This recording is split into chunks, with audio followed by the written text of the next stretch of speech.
There are silences that speak louder than words, the kind that creeps into your chest and makes a home there, heavy and suffocating. For 3 weeks, my sister Rachel had gone completely silent. No calls, no texts, no responses to my increasingly desperate messages. Rachel and I had always been close, talking almost every day since I moved across town 5 years ago. Her sudden silence felt wrong, in a way I could not ignore. I told myself she was busy, that life had simply gotten in the way. But deep down, I knew my sister. I knew the rhythm of her days, the cadence of her voice, the warmth of her laughter, and I knew when something was terribly, deeply wrong. What I found when I finally used that spare key she had given me years ago would shake the foundation of everything I thought I knew about my sister's life and about the person I believed was protecting her. Before we begin this story, do not forget to like the video, subscribe to the channel, and tell us in the comments where you are listening to this story from. We will post new accounts every day. The rain came down in sheets that Tuesday morning, typical for Portland in late October. I sat in my small kitchen, staring at my phone for what must have been the 100th time that week. The screen showed my last message to Rachel. Sent 4 days ago. Rach, I'm getting really worried. Please just send me a quick text to let me know you're okay. Below it, a long string of unanswered messages stretched back 3 weeks, each one more concerned than the last. I worked as a school librarian at Jefferson Middle School, a job I loved for its quiet predictability. My life had become pleasantly routine after my divorce 2 years ago. Wake up, make coffee, go to work, come home, call Rachel, watch a show, sleep, repeat. My sister had been my anchor through everything, especially during those dark months when my marriage fell apart and I questioned every decision I had ever made. Rachel was 2 years younger than me, but she had always been the bold one, the adventurous one. While I chose safety and routine, she chose passion and spontaneity. She worked as a freelance photographer, traveling for jobs, meeting interesting people, living what I secretly considered a more exciting life than mine. 3 years ago, she met David Chen at a gallery opening in downtown Portland. He was a software engineer, successful and charming, with an easy smile that seemed to light up every room he entered. They married within a year, a small ceremony at the Japanese garden that I helped organize. I remembered feeling happy for her, though something about David had always felt slightly off to me. Nothing I could name, just a subtle unease I pushed down because Rachel seemed so genuinely happy. I tried calling her again, straight to voicemail, just like every other attempt for the past 3 weeks. My hands shook slightly as I set the phone down. This was not like her. Even when she traveled for work, Rachel always found time to check in. Always. I called David's number. Next. It rang twice before going to voicemail. His professional, friendly voice asked me to leave a message. I did not. I had already left 3 in the past week, all unanswered. The worry sat like a stone in my stomach as I drove to work through the rain-slicked streets. Portland looked gray and heavy that morning, the trees along the road shedding their autumn leaves in soggy clumps. I parked in my usual spot behind the school and sat there for a moment, watching the rain streak down my windshield. At lunch, I tried calling Rachel again. Nothing. I sent another text. Rachel, I'm seriously considering coming to your house. This silence is scaring me. My colleague, Patricia, noticed my distress. She was a warm woman in her early 60s who had worked at the school for 27 years. Everything all right, Maggie? She asked, settling into the chair across from me in the staff room. My sister has not answered any of my calls or texts for 3 weeks, I said, hearing the tremor in my own voice. We talk almost every day. This is completely unlike her. Patricia's face creased with concern. Have you tried going to her house? I have been thinking about it all morning. I have a spare key she gave me years ago, for emergencies, but I keep telling myself I am overreacting, that she will call any minute and explain everything. 3 weeks is a long time, honey, Patricia said gently. If your gut is telling you something is wrong, you should listen to it. Her words stayed with me through the rest of the day. By the time I got home that evening, my anxiety had transformed into something sharper, more urgent. I stood in my living room, staring at my phone, then at the small key on my keyring that I had never needed to use. I called one more time. Voicemail. That was it. I grabbed my jacket and keys and headed out into the rainy evening. Rachel and David lived in a nice neighborhood about 20 minutes from my apartment, in a renovated craftsman-style home they had bought shortly after their wedding. The houses on their street were well-maintained, with neat lawns and mature trees. It was the kind of neighborhood where people waved to each other and knew their neighbors' names. As I pulled up to their house, my heart sank. The front yard looked unkempt, unusual for David, who took pride in their landscaping. Newspapers in plastic bags were piled on the porch, yellowed and soggy. The curtains were drawn tight across every window. I sat in my car for a moment, trying to calm my racing heart. Maybe they had gone on a trip. Maybe Rachel's phone had broken.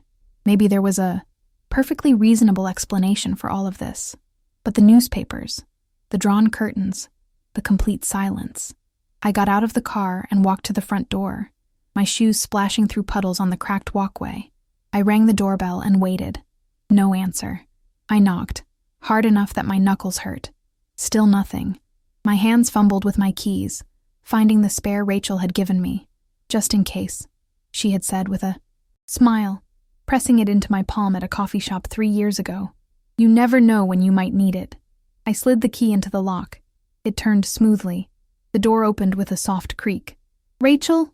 I called out, my voice sounding too loud in the stillness. David, it's Maggie. I'm coming in. The house was dark and cold, the air stale and heavy. I fumbled for a light switch and flipped it on. The living room materialized before me, and what I saw made my breath catch. The space looked like someone had left in a hurry, or like a struggle had taken place. Couch cushions were askew. A lamp lay on its side on the floor. Mail was scattered across the coffee table. Unopened envelopes with dates going back weeks. A coffee mug sat on the end table, a ring of mold floating on the surface of whatever had been inside it. Rachel! I called louder, moving. Through the living room toward the kitchen, my heart hammered against my ribs. The kitchen was worse. Dirty dishes filled the sink, some with food crusted and dried on them. The trash can overflowed.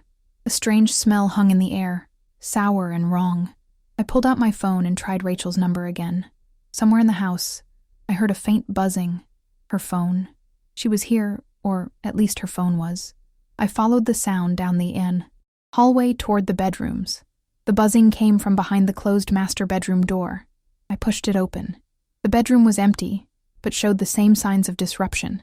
The bed was unmade, clothes scattered on the floor. Rachel's phone sat on the nightstand, the screen lighting up with my incoming call before going dark again. But Rachel was not there. David, I called out, my voice cracking now. Where are you guys? I checked. The bathroom, empty. The guest room, empty. That left only one door at the end of the hallway, David's home office. The door was closed, and unlike the others, I could see light seeping out from beneath it. I walked toward it slowly, each step feeling heavier than the last.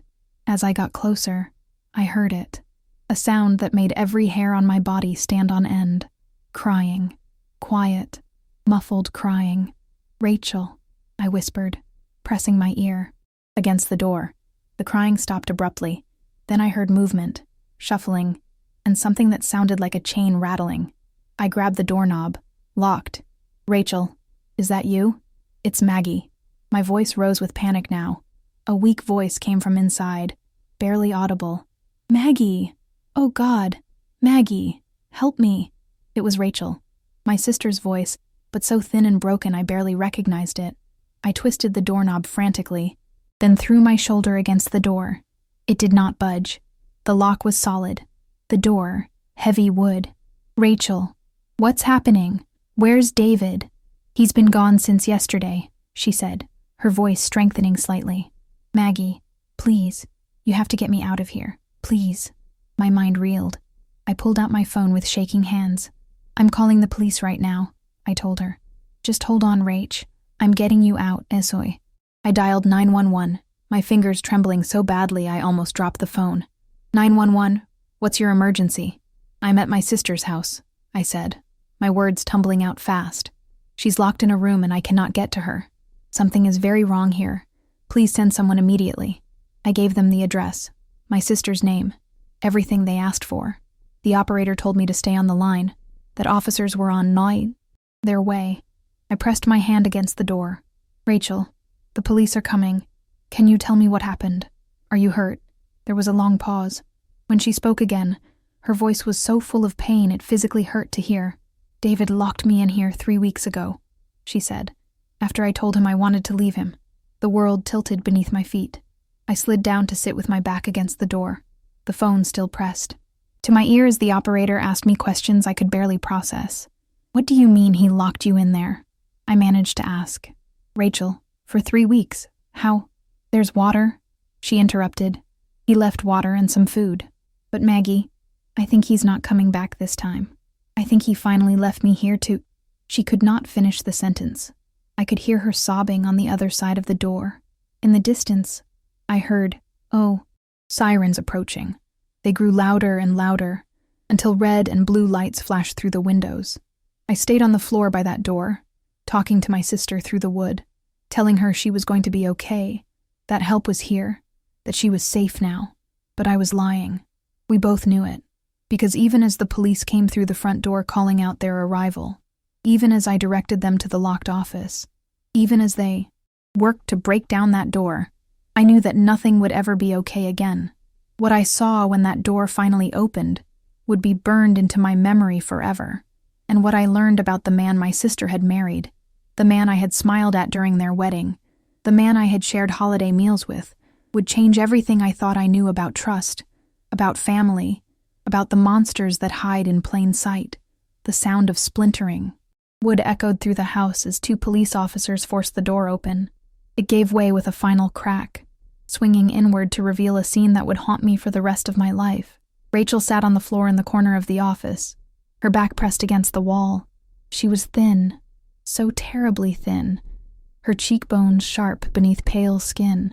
Her hair, usually so carefully maintained, hung in tangled clumps around her face. She wore the same clothes I had seen her in 3 weeks ago when we last met for coffee, now wrinkled and stained. Around her ankle was a metal cuff attached to a chain that was bolted to a radiator pipe. "Rachel!" I pushed past the officers and dropped to my knees beside her. She fell into my arms, sobbing so hard her whole body shook. She weighed almost nothing. I could feel every bone in her back through her shirt. "Ma'am, we need to check her condition," one of the officers said gently. A young woman with kind eyes and dark hair pulled back in a tight bun. I nodded, pulling back slightly but keeping hold of Rachel's hand. The other officer, an older man with gray at his temples, was already on his radio calling for medical assistance and backup. The female officer knelt down beside us. "Rachel, my name is Officer Martinez. Can you tell me if you are hurt anywhere?" Rachel shook her head, still crying. "Just weak. So weak. The water ran out yesterday." I felt rage unlike anything I had ever experienced flood through my body. David had left her here to suffer, to waste away, to potentially pass away alone in this locked room. Officer Martinez examined the chain on Rachel's ankle with growing anger on her face. "Do you know where the key is?" "He kept it with him," Rachel whispered. "Always." "We will get bolt cutters," the older officer said, already heading out of the room. I looked around the office for the first time, really seeing it. There were empty water bottles scattered on the floor, maybe 20 of them, protein bar wrappers, a bucket in the corner that I realized with horror she had been forced to use as a toilet. The small window near the ceiling had been boarded up from the outside. The room smelled of fear, and desperation, and human waste. "How long were you planning this?" I asked quietly, looking at my sister's tear-streaked face. "When did you realize what he was?" Rachel leaned her head against my shoulder. "Can we talk about this later? I just want to get out of here first." "Of course," I said, stroking her matted hair. "Of course, honey." The officer returned with bolt cutters, and within moments had freed Rachel from the chain. The metal cuff left an angry red mark around her ankle, the skin beneath it raw and blistered. Paramedics arrived and insisted on checking Rachel over despite her protests that she was fine. Her blood pressure was low, they said. She was severely dehydrated and malnourished. They wanted to take her to the hospital. "I am not leaving without Maggie," Rachel said firmly, gripping my hand so tight it hurt. "I will ride with you," I assured her. "I am not going anywhere." As they loaded Rachel onto a stretcher, more police arrived. I heard them talking about securing the scene, gathering evidence, putting out a search for David Chen. His car was not in the garage. His clothes were missing from the closet. He had packed up and left, abandoning my sister in that locked room. At the hospital, they took Rachel back immediately while I sat in the waiting room, numb and shaking. I called my work and told them I would not be in tomorrow, perhaps not for several days. I called Rachel's closest friend, Diane, who gasped in horror when I told her what had happened and promised to spread the word to their friend group. Then, I sat alone with my thoughts and tried to understand how this had happened. How had I missed the signs? How had my sister ended up married to a monster?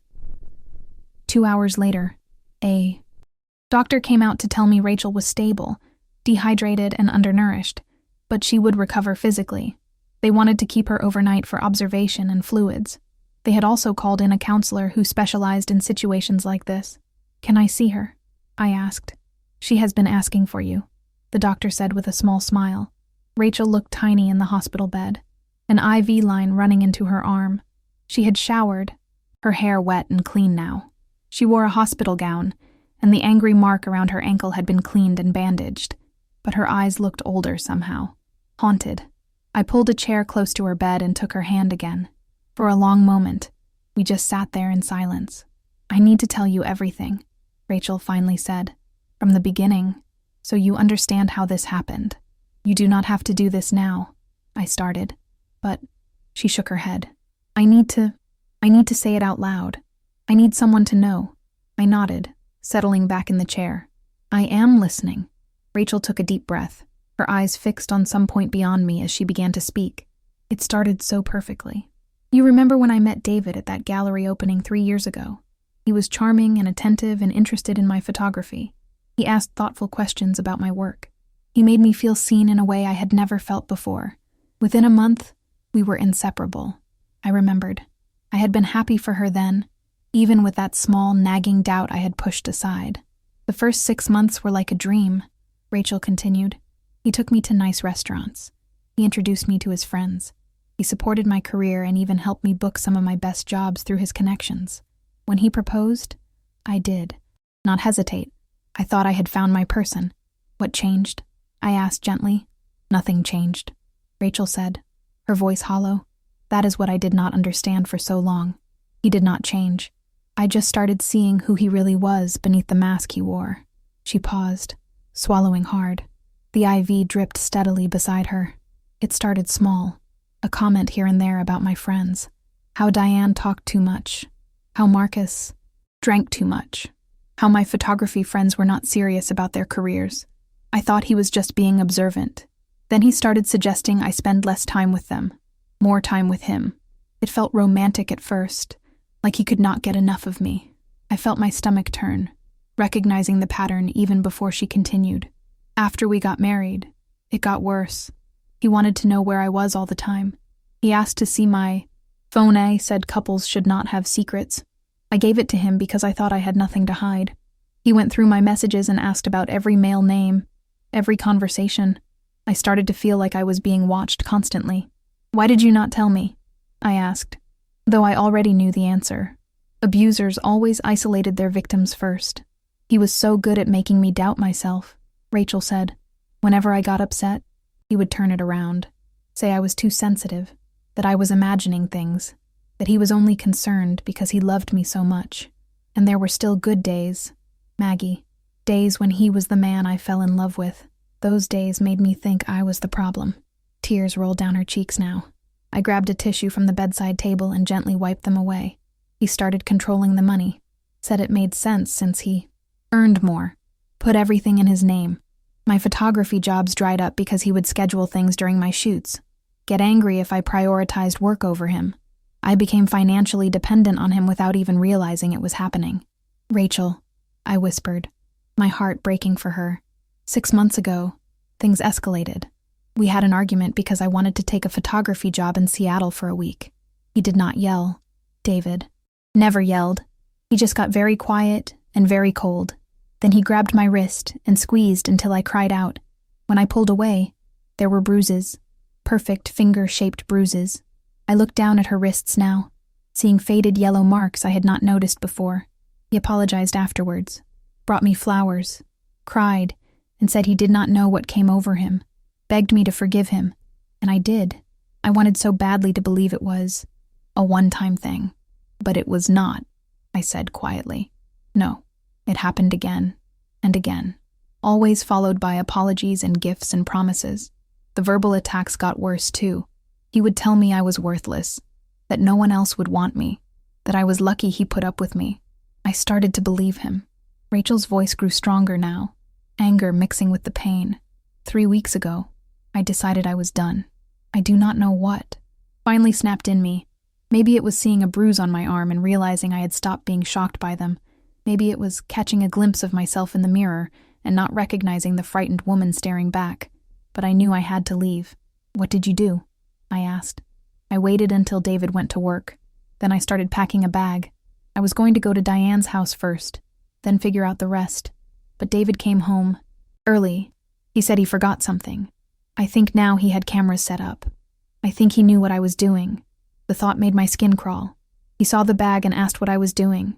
I told him the truth. I said I was leaving him, that I could not do this anymore, that I wanted to end the marriage. Rachel's breathing quickened as she relived the memory. His face went completely blank. That scared me more than anything. Then he just said okay, said we should talk about it in his office. Like we were business partners dissolving a company. I followed him in there like a fool. He locked the door behind us. When I turned around, he was holding that chain. He told me very calmly that I was not going anywhere, that I belonged to him, that if he could not have me, no one would. A pause in the story for you. Are you enjoying this account so far? Do not forget to like the video and subscribe to the channel. We will post new accounts every day. Thank you. Let's continue. He overpowered me easily. I fought. Maggie, I swear I fought. But he was stronger. He got that cuff around my ankle and locked it. Then he just stood there looking at me while I screamed and cried and begged. What did he say? I asked, though part of me did not want to know. He said he needed time to think, to figure out what to do with me. He brought in water and food, enough for a few weeks, took my phone, boarded up the window. Then he would leave for work every day like nothing was wrong, come home at night and sit outside the door. Sometimes he would talk to me through it, tell me how disappointed he was, how I had forced him to do this. Other times he would just sit there in silence while I cried. The cruelty of it was breathtaking. To trap someone, to strip away their freedom and dignity, and then to blame them for it. A week ago, he stopped coming home at night. He would drop off water in the morning before work, but that was it. Then 3 days ago, he stopped coming at all. I started to panic. I rationed the water, but it ran out yesterday. I thought I was going to end my days in that room, alone. You are not alone, I said fiercely, squeezing her hand.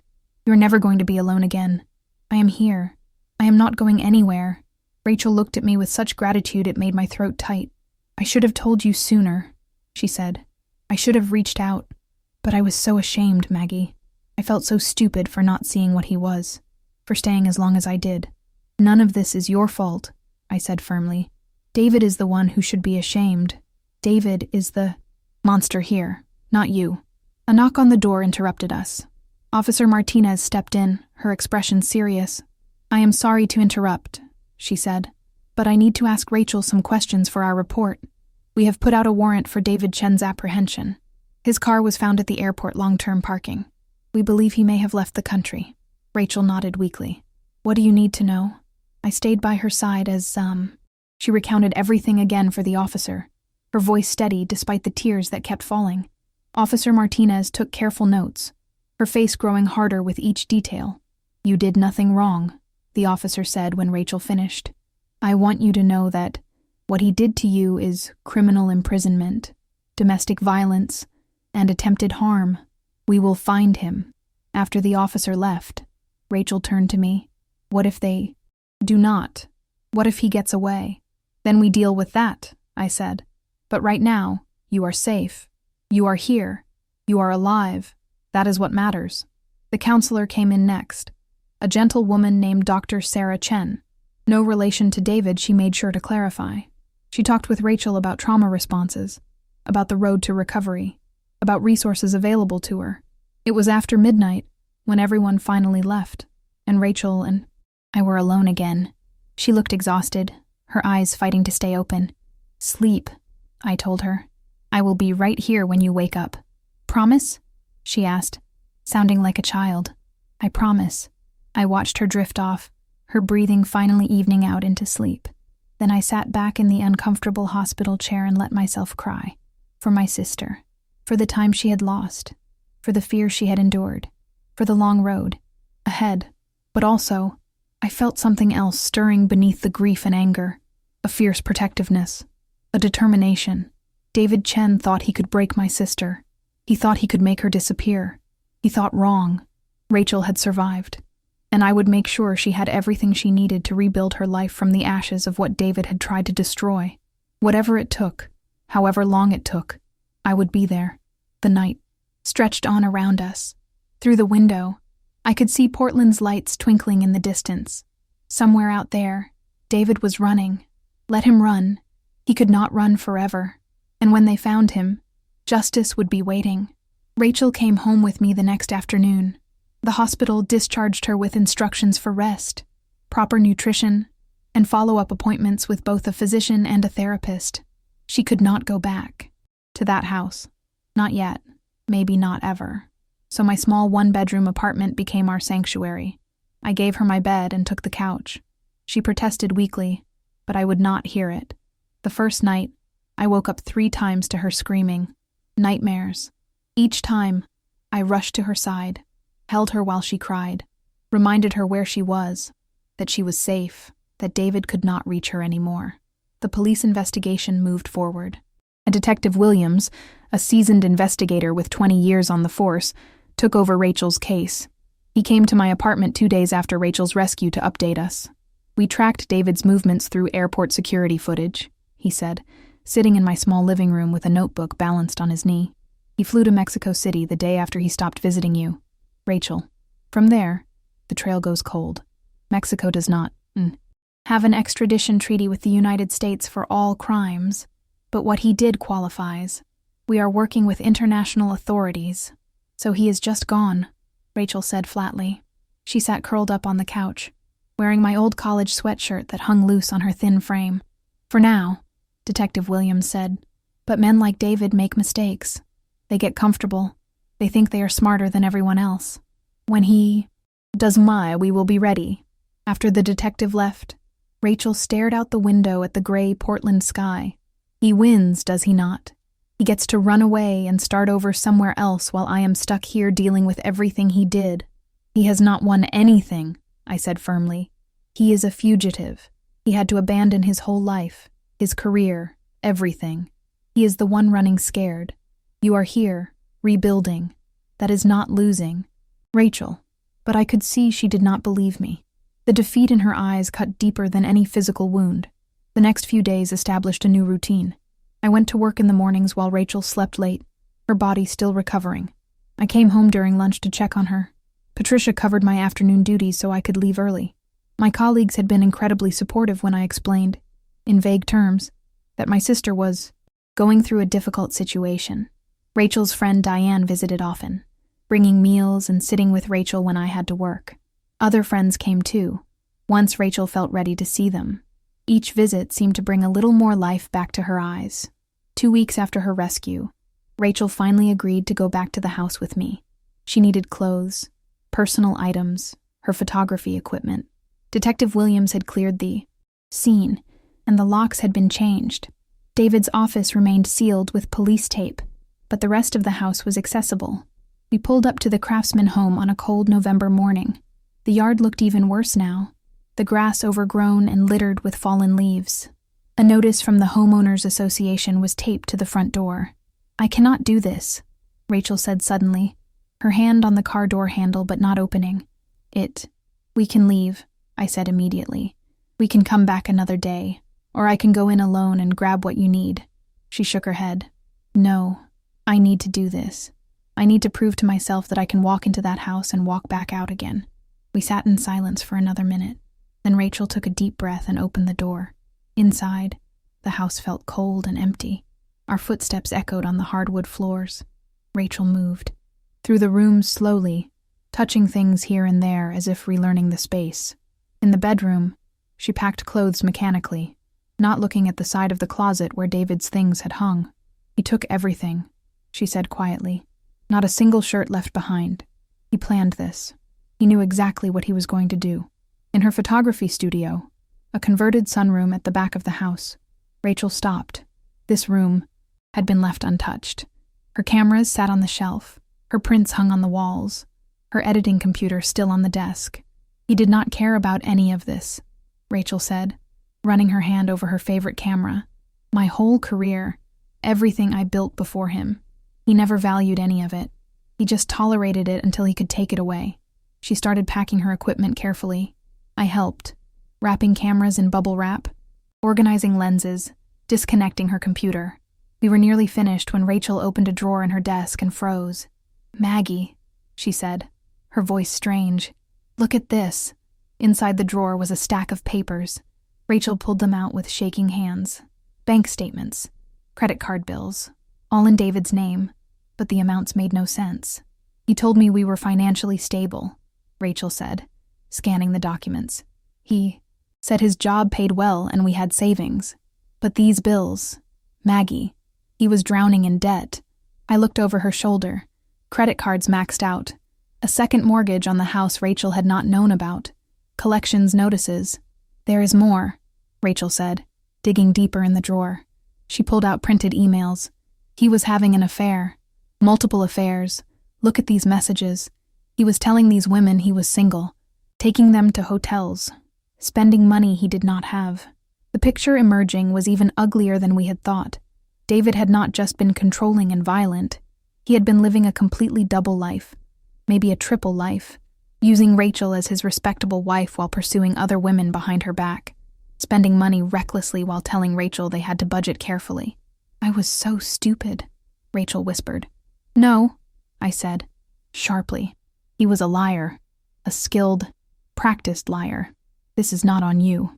We took the documents. Detective Williams would want to see them. They painted a picture of a man far more desperate and dangerous than we had realized. As we loaded the last boxes into my car, a neighbor approached. Mrs. Patterson, an elderly woman who had lived on the street for 40 years. "I am so glad to see you, dear," she said to Rachel. "I have been so worried. Is everything all right? I have not seen you or David in weeks." Rachel's face went pale. I stepped forward. "There has been a family emergency.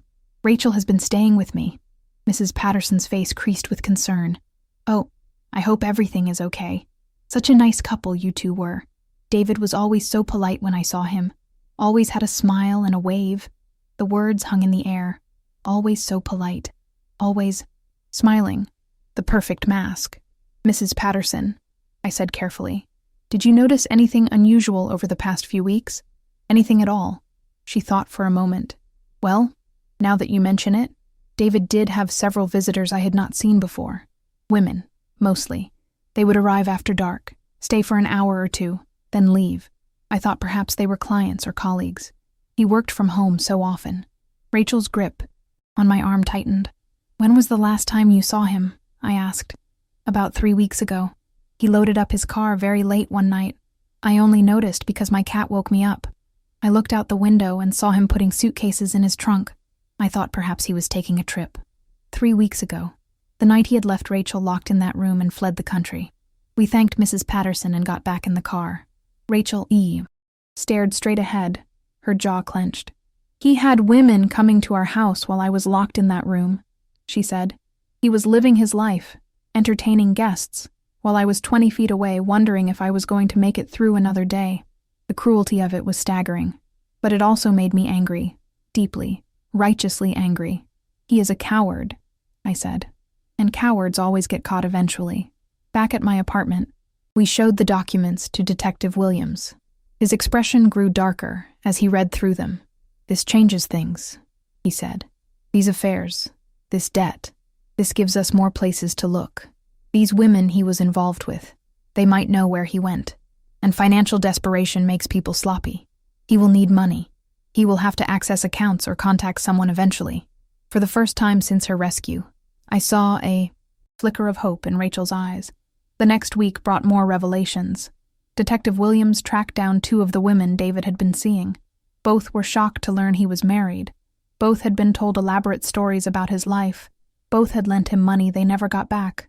One of them, a woman named Jennifer, came forward with text messages. In them, David had mentioned a friend in Costa Rica who could help him start fresh if he ever needed to. The detective immediately contacted authorities there. Rachel started therapy twice a week. Dr. Sarah Chen helped her work through the trauma, the self-blame, the fear. Slowly, gradually, Rachel began to reclaim pieces of herself. She set up a small photography studio in the corner of my living room, started taking on small jobs again. Her hands shook the first few times she picked up a camera, but she pushed through. Each photo she took felt like a small victory. 3 weeks after her rescue, she filed for divorce. The papers were served to David's last known address, though everyone knew he would not receive them. It did not matter. It was symbolic. Rachel taking back control. But the nightmares continued. Some nights were worse than others. The sound of a key in a lock would make her flinch. Closed doors made her anxious. Men, who resembled David, even vaguely, made her freeze in public. "I hate that he still has this power over me," she said one evening as we sat together on the couch. "I hate that I am afraid of shadows and sounds. I survived. So why do I still feel like I am in that room?" "Trauma does not follow logic," I said gently. "Healing is not linear. Some days will be better than others. But you are doing the work. You are fighting every day. That takes more courage than most people ever need to find." 1 month after the rescue, everything changed again. Detective Williams called early on a Tuesday morning. I was getting ready for work when my phone rang. "We found him," he said without preamble. "David Chen was apprehended this morning in San Jose, Costa Rica. He is in custody, and the extradition process has begun." I nearly dropped the phone. "You are sure it is him?"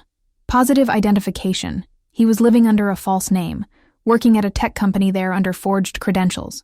One of his former affairs recognized his photo when we circulated it through international channels and tipped us off. Costa Rican authorities picked him up at his apartment. Rachel was still asleep. I woke her gently and told her the news. For a long moment, she did not react. Then she started crying. Not the desperate or frightened tears I had seen so many times. These were different. These were tears of relief, of validation, of justice finally arriving. "He did not get away," she whispered. "He did not win." But even as we celebrated this news, a new fear crept in. The extradition process would take time, weeks, maybe months. And then there would be a trial. Rachel would have to face him again, would have to testify, would have to relive everything in front of a courtroom full of strangers. "I cannot do it," Rachel said that night. "I cannot sit in a room with him. I cannot look at his face. I cannot." "You do not have to decide anything today," I said. "We have time. The prosecutor will work with you. There are options, protections, and I will be there, every single step." But I could see the fear taking hold again. Just when she had started to rebuild, just when she had started to feel safe, the prospect of confronting David threatened to pull her back into that dark place. That night, Rachel's nightmares were the worst they had been in weeks. She woke up screaming that she could hear chains rattling, that the walls were closing in, that she could not breathe. I held her until dawn, both of us sitting on my bedroom floor, her head on my shoulder. "What if I am not strong enough?" she whispered as the first light crept through the curtains. "What if I fall apart on that witness stand and he wins anyway?" "Then you fall apart and we pick up the pieces," I said. "But Rachel, you are stronger than you know. You survived 3 weeks in that room. You survived believing you might not make it out. You survived him. A courtroom is nothing compared to what you have already endured." She looked at me with those haunted eyes. "Promise me you will be there, no matter what happens. Promise me." "I promise," I said. "I will be there for every hearing, every meeting, every moment you need me. You are not alone in this." As the sun rose over Portland, casting orange light across my small apartment, I made a silent vow. Whatever it took, however hard it got, I would help my sister not just survive this, but truly heal. David Chen would face justice for what he had done, and Rachel would find her way back to the person she was before him. The strong, creative, vibrant woman I knew was still in there, buried under the trauma, but not destroyed. The road ahead would be long and difficult, but we would walk it together. And somehow, some way, Rachel would come out the other side. The extradition process took 6 weeks. 6 weeks of Rachel alternating between hope and despair. 6 weeks of legal consultations, victim advocacy meetings, and sleepless nights. 6 weeks of watching my sister fight to hold herself together, while the weight of what was coming threatened to crush her. David was finally returned to the United States on a cold January morning. He was immediately taken into custody and held without bail, deemed a flight risk given his previous attempt to flee the country. The news ran his story, and suddenly Rachel's private nightmare became public knowledge. The media attention was brutal. Reporters tried to contact Rachel constantly. They showed up at my apartment building. They called my work. They wanted interviews, statements, photos. Rachel refused all of it, but that did not stop them from running the story anyway. Portland photographer held captive by husband for 3 weeks. The headlines read, some outlets were respectful, others were sensational. A few even implied Rachel should have seen the signs earlier, should have left sooner, as if any of this was her fault. Stop reading them, I said, taking her phone away after I caught her scrolling through news articles for the 3rd time that day. Those people do not know you. They do not know what you went through. Their opinions do not matter. But the damage was done. Rachel stopped going outside except for therapy appointments. She stopped answering calls from anyone except me, Diane, and her lawyer. The world felt hostile and judgmental, and the small amount of progress she had made seemed to evaporate overnight. The preliminary hearing was scheduled for late January. Rachel would not have to testify yet, but she wanted to be there, needed to be there, she said, to see him in handcuffs, to see that he was really caught. I took the day off work. Diane came with us for support. We arrived at the courthouse early. Entering through a side entrance, the victim advocate had arranged to avoid the media circus out front. The courtroom was smaller than I expected, sterile and cold, with fluorescent lights that made everyone look slightly ill. Rachel sat between Diane and me in the gallery. Her hands clasped so tightly in her lap, her knuckles were white. Then they brought David in. I felt Rachel go rigid beside me. David walked in wearing an orange jumpsuit, his hands cuffed in front of him. He looked thinner than I remembered, his hair unkempt, dark circles under his eyes. But what struck me most was his expression. Even now, even in custody facing serious charges, he looked almost bored, inconvenienced. His eyes swept the courtroom and landed on Rachel. For just a moment, something flickered across his face. Not remorse, not shame, something cold and calculating. Then he looked away, as if she was not even worth his attention. Rachel made a small sound beside me, almost a whimper. I grabbed her hand and squeezed hard. The hearing proceeded quickly. The charges were read: unlawful imprisonment, domestic violence, assault, false imprisonment with intent to harm. Each charge carried years of potential. Prison time. David's public defender entered a plea of not guilty. A trial date was set for April. Throughout it all, David remained expressionless. When the judge asked if he understood the charges, he simply said yes, in a flat voice. No emotion, no acknowledgement of the suffering he had caused. We left through the same side exit. Rachel did not speak until we were back in my car, blocks away from the courthouse. He looked at me like I was nothing, she said quietly, like I was an inconvenience in his day. After everything he did, all the pain he caused, I am still just nothing to him. You are everything, I said fiercely. You are a survivor. You are brave. You are strong. What he thinks of you does not matter anymore. He does not get to define you. But I could see the encounter had shaken her deeply. That night, the nightmares returned with a vengeance. The weeks leading up to the trial were grueling. The prosecutor, a sharp woman named Amanda Reeves, met with Rachel multiple times to prepare her testimony. Each meeting meant reliving the trauma again, answering difficult questions, anticipating what David's defense attorney would ask. They are going to try to make it seem like it was not as bad as you said, Amanda warned during one meeting. They will point to the fact that he left food and water. They will suggest you could have called for help. They will try to paint him as a man who made a mistake in a moment of passion, not a calculated abuser. How do I fight that? Rachel asked, her voice small. You tell the truth, Amanda said. You tell your story clearly and completely. You let the jury see what he did to you. Not just physically, but emotionally and psychologically. The evidence is on your side. The chain, the boarded window, the 3 weeks of imprisonment, his flight from the country. The facts speak for themselves. Rachel started writing everything down. Every incident of abuse she could remember. Every threat. Every moment of fear. Her therapist said it might help, turning the memories into words on paper, taking away some of their power. I found her writing late one night, sitting at my kitchen table with tears streaming down her face. "I forgot how much there was," she said, when she noticed me. "When I started writing, I thought it would be a few pages, but I am on page 17, and I keep remembering more comments, more times he hurt me, more times he made me feel worthless. How did I live like that for so long?" I sat down beside her. Because he was good at what he did. Because abusers do not start out showing their true nature. They reel you in with love and attention, then slowly tighten the noose until you cannot remember what life was like before them. "I wasted 3 years of my life with him," Rachel said bitterly. "You did not waste anything," I said. "You survived. You learned. You got out. Some people never do. You did." 2 weeks before the trial, Rachel had a breakthrough in therapy. She came home that afternoon looking lighter. Somehow, more present. "Dr. Chen helped me understand something today," she said. "I have been thinking of myself as David's victim. And I am. I was. But that is not all I am. I am also someone who recognized danger and tried to leave. I am someone who survived impossible circumstances. I am someone who is fighting back. Victim is part of my story, but it does not have to be my whole identity." It was a small shift, but I could see how much it meant to her.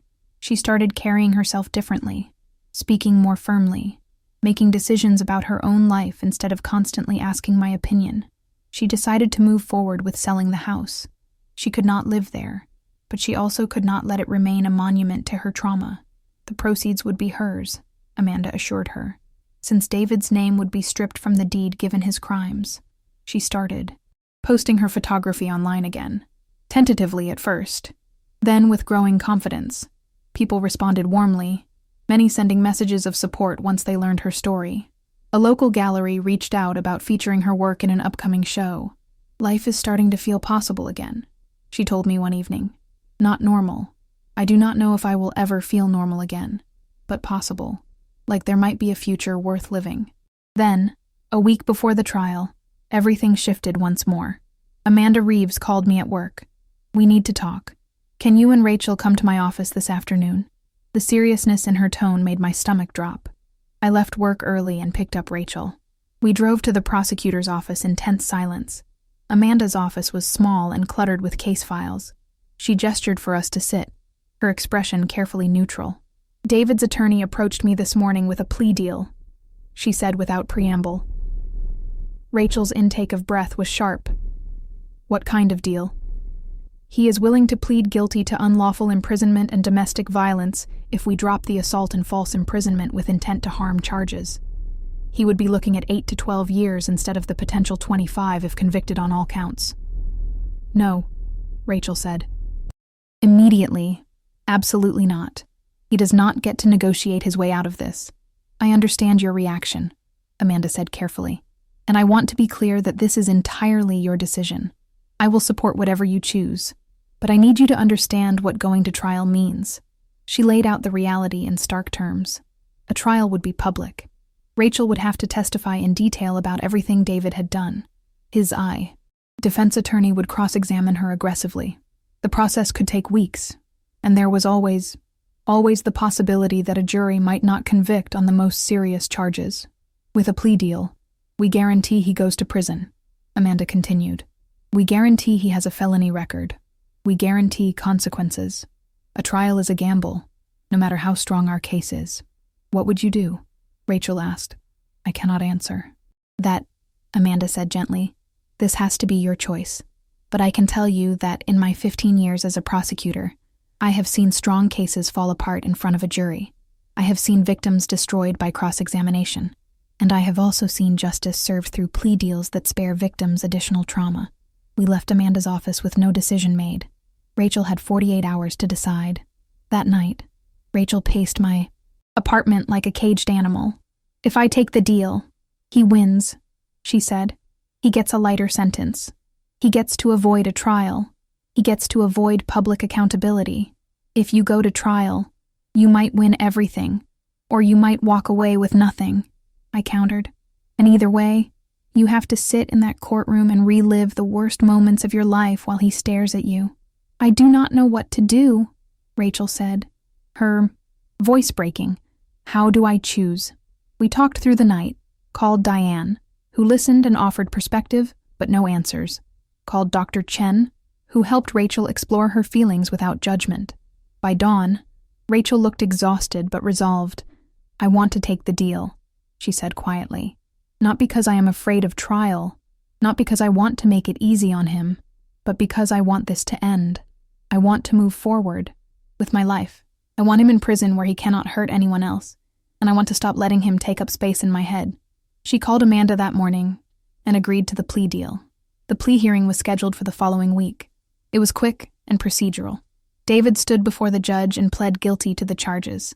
The judge accepted the plea and set a sentencing hearing for 2 weeks later. Throughout the hearing, David never looked at Rachel, never acknowledged her presence. It was as if she did not exist. But this time, his indifference did not hurt her the way it had before, because Rachel had made her choice. She had taken her power back in the only way that mattered. She had decided how her story would move forward. At the sentencing hearing, Rachel was allowed to read a victim impact statement. She had spent days writing it, revising it, getting it exactly right. When her turn came, she stood at the podium with her statement in trembling hands. I sat in the front row, close enough to see the determination in her eyes.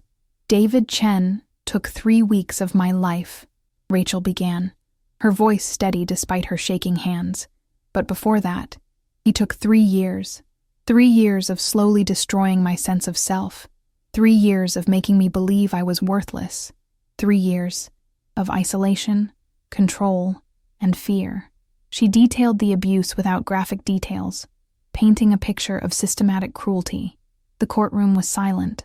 When he locked me in that room, he thought he was showing me who had power, but what he actually did was show me who he really was. A coward.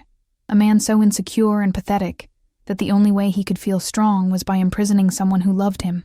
David shifted in his seat, but did not look up. I want the court to know that I am not broken. I am healing. I am rebuilding. I am taking back everything he tried to steal from me. And when he gets out of prison in 8 or 10 or 12 years, I will be thriving. I will have moved on. I will have built a life he cannot touch. Because he does not get to define me. He never did. She looked directly at David for the first time. You are nothing to me now. Just a lesson I had to learn the hard way. And I hope every day you spend behind bars reminds you that you failed. You did not break me. You just freed me from ever having to pretend you were a good man. The judge sentenced David to 12 years in state prison, with no possibility of parole for 8 years. As they led him away in handcuffs, Rachel turned to me with tears streaming down her face. But this time, they were not tears of pain. They were tears of relief, of closure, of freedom. It is over, she whispered. It is finally over. I hugged her tight. No, I said.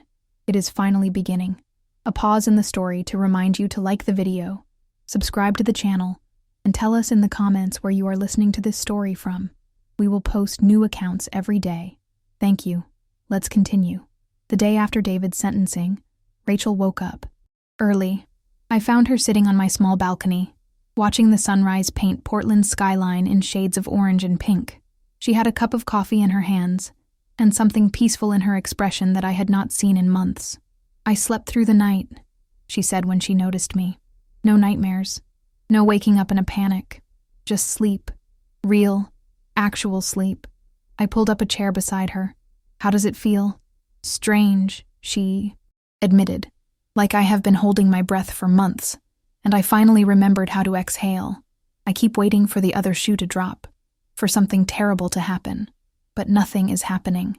He is in prison. I am here. I am safe. That morning marked a turning point. Rachel started making plans for her future instead of just surviving her present. She contacted a real estate agent about listing the house. She reached out to photography clients she had lost touch with during her marriage. She started looking at small apartments she could afford on her own. "I need my own space," she explained, as we scrolled through rental listings on her laptop. "I love you, and I am so grateful you took me in. But I need to prove to myself that I can stand on my own 2 feet, that I can build a life that is mine." We found a small studio apartment in southeast Portland, in a quiet neighborhood with tree-lined streets and a coffee shop on the corner. It was on the 3rd floor of an older building with large windows that let in plenty of natural light, perfect for a photography studio. Rachel signed the lease with hands that only shook a little. The move-in date was set for March 1st, giving her a month to prepare. Diane organized a small group of friends to help with the move. They showed up with boxes and packing tape and words of encouragement. Watching Rachel laugh with these women, seeing her smile genuinely for the first time in so long, I felt my heart swell with pride. The house sold quickly. A young couple with a baby on the way fell in love with the craftsman charm and the large backyard. They knew nothing of what had happened there, and Rachel decided she did not need to tell them. Let it be a happy home for them. Let new memories replace the old ones. With the proceeds from the sale, Rachel paid off the debts David had secretly accumulated. She set aside money for therapy and living expenses. She bought new photography equipment to replace what she had sold during her marriage when David convinced her she needed to contribute more financially. "I am not starting over," she told me as we packed up the last of her things from my apartment. "I am starting fresh. There is a difference. Starting over implies going back to zero. Starting fresh means taking everything I learned, all the strength I found, and building something new with it." Her new apartment became a reflection of who she was becoming. She painted the walls a soft cream color, hung her favorite photographs, set up her equipment in the corner with the best light. She bought plants and books and a comfortable reading chair. She made it hers in a way the house with David never was. I helped her hang curtains on move-in day. She had chosen sheer white ones that let light filter through but still provided privacy. "No more drawn curtains," she said. "No more hiding. I want to see the world, and I want the world to see me." Rachel's photography business started picking up quickly. Word spread about her story, and while some of the attention was unwanted, much of it was positive. People wanted to support her. A local women's magazine hired her to shoot a feature on domestic violence survivors. A nonprofit asked her to photograph their fundraising gala. She started specializing in portrait photography, particularly for women who had been through difficult times. She had a gift for making people feel safe in front of the camera, for capturing strength in their eyes even when they felt broken. "I understand them," she told me after a particularly emotional session with a young woman who had recently left an abusive relationship. "I know what it feels like to question everything about yourself, to wonder if you will ever feel whole again, and I can show them, through my lens, that they are already whole. They just need to remember." 3 months after David's sentencing, Rachel got a call from a television producer who wanted to feature her story on a news program about domestic violence awareness. At first, Rachel refused. "I am not ready for that level of attention," she said. "I am still figuring out who I am without all of this defining me." But the producer was persistent. "Your story could help other women recognize the signs earlier than you did. It could save lives." Rachel thought about it for a week. She talked it through in therapy. She called me at midnight one night, unable to sleep. "What if I do the interview and I fall apart?" she asked. "What if I cry the whole time or freeze up or make a fool of myself? Then you fall apart on national television and people see that survivors are human," I said. "Rachel, there is no wrong way to tell your story. If you want to do it, do it. If you do not, that is fine too. But do not let fear of judgment stop you. You have already faced the hardest judge there is, yourself. Everyone else is easy after that." She agreed to the interview. The taping was scheduled for a Thursday afternoon at a local studio. I went with her, sitting just off camera for moral support. The interviewer was a compassionate woman who had covered domestic violence issues for years. She asked thoughtful questions and gave Rachel space to answer in her own time. Rachel was incredible. She spoke clearly and honestly about the abuse, about the imprisonment, about her recovery. She cried a little but did not apologize for it. She looked directly into the camera when she said, If you are reading this and you recognize yourself in my story, please know that it is not your fault. It is never your fault. And you deserve better. You deserve to be free. The segment aired 2 weeks later. The response was overwhelming. Rachel received hundreds of messages from women thanking her for sharing her story. Some were still in abusive relationships, and her words gave them courage to leave. Others had left years ago and needed to hear that healing was possible. A few messages came from women who said they had seen warning signs in their own relationships and ended things before they escalated. "You might have saved my life," one woman wrote. "I saw my boyfriend, isolating me from my friends just like you described. I broke up with him last week. Thank you for being brave enough to speak up." Rachel cried when she read that message, but they were good tears, purposeful tears. "Maybe this is why it happened," she said softly. "Not that I deserved it or that there is some grand plan, but maybe I can take this horrible thing and turn it into something that helps other people. Maybe that gives it meaning." Summer arrived, and with it came Rachel's first solo photography exhibition at a small gallery in downtown Portland. She called it Reclaimed Portraits of Resilience. It featured the women she had photographed over the past few months, each with a short statement about their journey. The opening night was packed. Friends, supporters, strangers who had seen her interview. Rachel moved through the crowd with confidence I had not seen in her in years. She laughed easily. She accepted compliments gracefully. She talked about her work with passion. I stood back and watched her. This woman who had been so broken just months ago, now absolutely radiant. She caught my eye across the room and smiled. A smile so full of genuine joy it made my throat tight. Later that night, after everyone had left and we were helping the gallery owner close up, Rachel hugged me tight. "Thank you," she whispered, "for everything, for finding me, for staying, for believing I could get through this even when I did not believe it myself." "You did the hard work," I said. "I just reminded you that you could." "We are a team," she said, pulling back to look at me. "You and me, always." In August, Rachel started volunteering at a domestic violence shelter, teaching photography to women living there. She helped them see beauty in themselves again, helped them document their own strength through images. One afternoon, I visited her at the shelter. I watched through a window as she worked with a group of women, showing them how to adjust light and composition. They hung on her every word, and I realized why. She was not just teaching photography. She was teaching them that they had value, that they had stories worth telling, that they had futures worth documenting. Fall came again, marking a full year since Rachel's rescue. We decided to acknowledge the anniversary, not by dwelling on the trauma, but by celebrating how far she had come.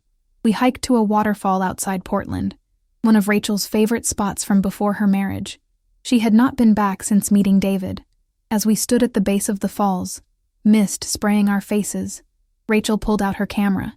"I want to remember this moment," she said, "not because of what happened a year ago, but because of what is happening now. I am here. I am free. I am whole." She set the camera on a timer, and we took a photo together, the waterfall cascading behind us, both of us smiling genuinely. That photo ended up framed on Rachel's apartment wall. Whenever she had hard days, and there were still hard days, she looked at it, a reminder that she had climbed out of the darkest valley and reached solid ground. In October, Rachel got an unexpected call. A publisher had seen her exhibition and her television interview. They wanted her to write a book about her experience and her recovery, part memoir, part guide for other survivors. "I am not a writer," Rachel protested when she told me about the offer. "You are a storyteller," I countered. "You just use a camera instead of, words. But you can learn, and think about how many people you could reach." She signed the contract in November. Writing the book was therapeutic and difficult in equal measure. There were days she wrote thousands of words, the story pouring out of her. Other days she could barely write a sentence without breaking down. But she kept going, just like she had kept going through everything else. I read chapters as she finished them. Her writing was raw and honest and beautiful. She did not shy away from the darkness, but she also showed the light. She wrote about resilience and hope, and the long, imperfect journey of healing. As winter settled over Portland again, Rachel and I started a new tradition. Every Sunday, we had dinner together at her apartment or mine. We cooked elaborate meals and talked about everything and nothing. We laughed about silly things and cried about hard things, and sat in comfortable silence when words were not needed. One Sunday in December, as we washed dishes together after a meal of homemade pasta, Rachel turned to me with a serious expression. "I have been thinking about forgiveness," she said. "Not forgiving David. I do not know if I will ever get there, and Dr. Chen says I do not have to, but forgiving myself. For what?" I asked, confused. For staying as long as I did, for not seeing the signs earlier, for all the time I lost. She dried her hands on a towel. "I have spent so much energy being angry at David, which is valid, but I have also been angry at myself, and I am tired of carrying that." "You have nothing to forgive yourself for," I said firmly. "I know that intellectually," Rachel said, "but emotionally, I am still working on it. I think that is going to be the final piece, letting go of the self-blame completely, accepting that I did the best I could with the information I had at the time." By the end of that year, Rachel had built a life that was wholly, completely hers. She had a thriving photography business, a book deal, an apartment she loved, friends who supported her, a volunteer position that gave her purpose, and most importantly, she had herself back. On New Year's Eve, we stood on her balcony watching fireworks light up the Portland sky. Rachel raised her glass of sparkling cider. "To new beginnings," she said. "To new beginnings," I echoed. As the fireworks burst above us in brilliant colors, I looked at my sister and saw not a victim, not a survivor, but simply Rachel. A strong, talented, resilient woman who had faced unimaginable darkness and chosen to walk toward the light. David was in prison. Exactly where he belonged. His world had shrunk to a cell while Rachel's had expanded beyond anything she had imagined. She traveled for photography jobs. She spoke at conferences.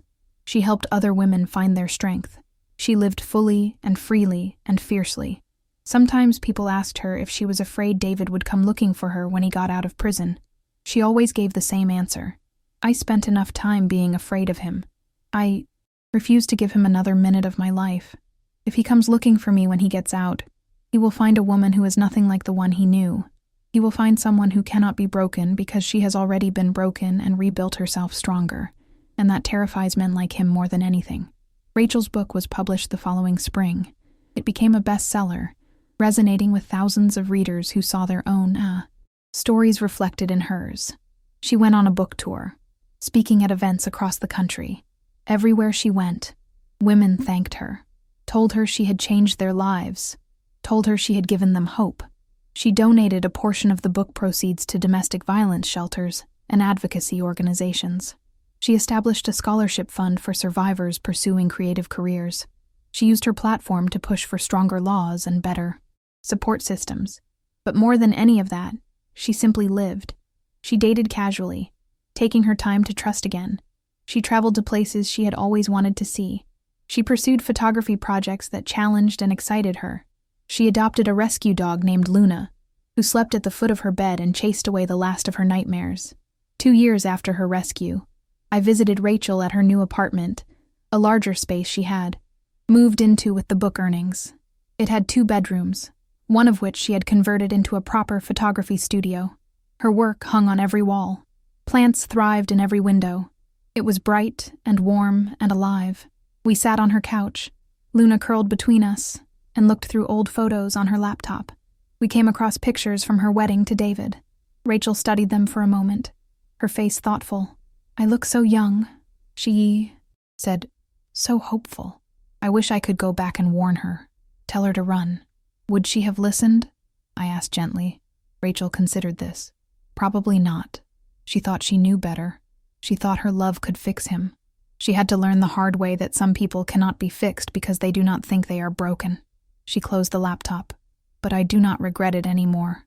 Not the way I used to. Because that young, hopeful woman survived something terrible and became me. And I like who I am now. I like the strength I found. I like the life I built. I would not have any of this if I had not gone through all of that. You would still have a life, I pointed out. A different life, Rachel agreed. Maybe an easier one, but not necessarily a better one. This life, the one I am living now, feels earned, feels real, feels mine in a way nothing ever did before. As I drove home that evening, I thought about everything Rachel had been through, the darkness she had endured, the strength she had found, the life she had reclaimed and rebuilt. David had tried to destroy her. He had locked her away, isolated her, hurt her, abandoned her. He had tried to make her disappear, but Rachel had refused to disappear. She had survived. She had escaped. She had healed. She had thrived. And in the end, it was David who had disappeared, locked away in a prison of his own making, forgotten by everyone except as a cautionary tale, a reminder of what happens when cruelty masquerades as love, while Rachel, the woman he had tried so hard to break, shone brighter than ever, living proof that survival is possible, that healing is possible, that building a beautiful life from the ashes of trauma is possible. She had taken back her voice, her power, her future, and nothing and no one could ever take that away from her again.